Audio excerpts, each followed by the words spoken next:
Ha, 10 minutda bo'ladi.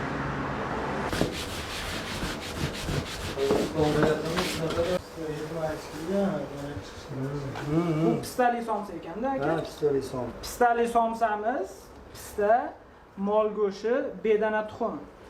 Kuyovlar uchun maxsus somsa ekan. Yangi uylaganlar kelaverar ekan. Kelin qo'shdi kiyoq kuylaydi degani shu bo'ladi. Kelin qo'shdi kiyoq ular.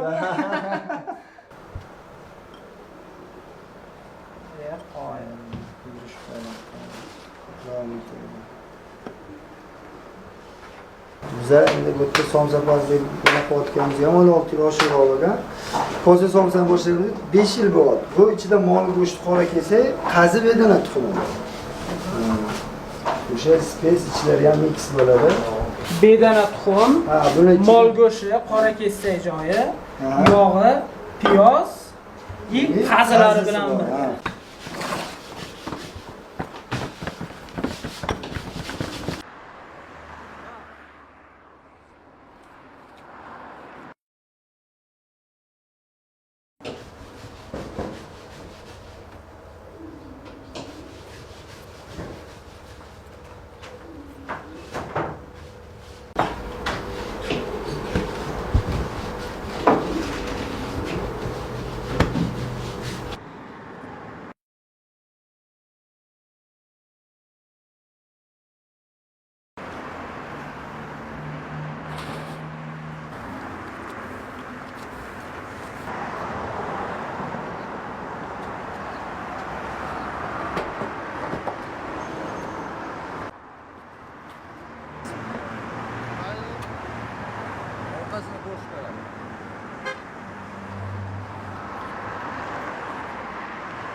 Oga bu qolay.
Kolsa o'zi bitta tarelka.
Bismillahirrohmanirrohim.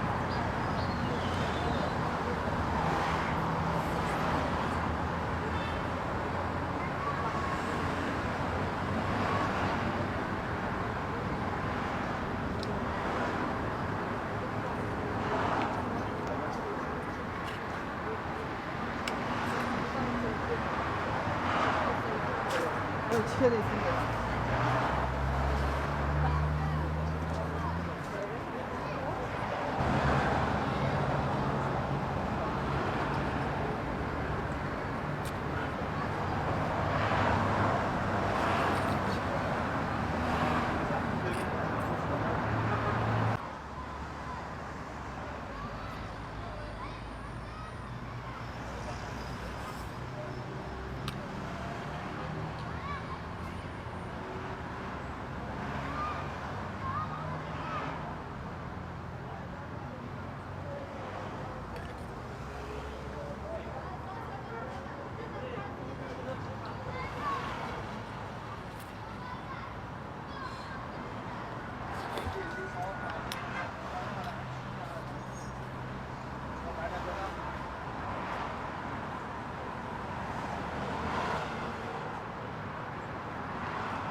Chiqqan ekan-ku. Tandirda pishgan shashlik.